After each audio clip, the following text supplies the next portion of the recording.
3 decades since we last saw them, and the years have been kinder to Chewbacca than Han Solo. But then, Wookiees do have a lifespan of several centuries. A new trailer for the upcoming Star Wars sequel, The Force Awakens, winds back the clock. Here's what's left of Darth Vader. There's the trusty droid R2-D2 looking slightly worse for wear, vintage lightsabers, a glimpse of Princess Leia, well, her hand at least, all narrated by Luke Skywalker off-screen. The nostalgia is strong in this trailer, but it also introduces a new generation of heroes and villains. British actors Daisy Ridley and John Boyega play 2 of the main parts. In charge of it all is J.J. Abrams. Despite the enthusiasm for the new film at the Star Wars Celebration event in Anaheim, California, he still has a job to do with this reboot, a follow-up to the dire prequel trilogy of the early 2000s. Those films went out to a critical reception colder than the ice planet Hoth.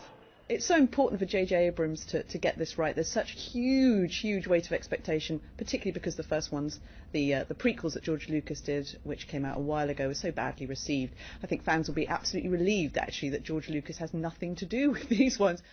Few films inspire the devotion that Star Wars does amongst its fans. I'd be lying to say I wasn't a little bit thrilled to be holding this prototype Stormtrooper helmet designed right here in South London in the 1970s.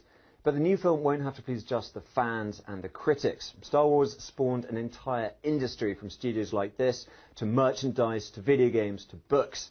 It's a business empire that became more powerful than anyone could possibly have imagined. And that brings commercial pressures. A short time ago, in 2012, Disney paid $4 billion, around £2.5 billion, to buy Lucasfilm, the company behind the franchise.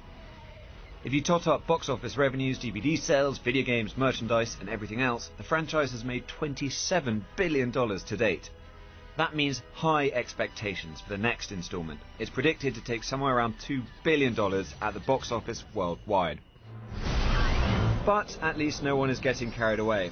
Well, Japan's Nippon Airways unveiled a Boeing 787 decked out in R2-D2's colours. The film isn't even out until Christmas.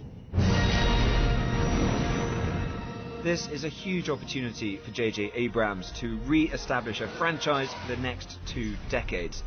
But with such great pressures, potentially also it's a trap. The dark side. Tom Cheshire, Sky News.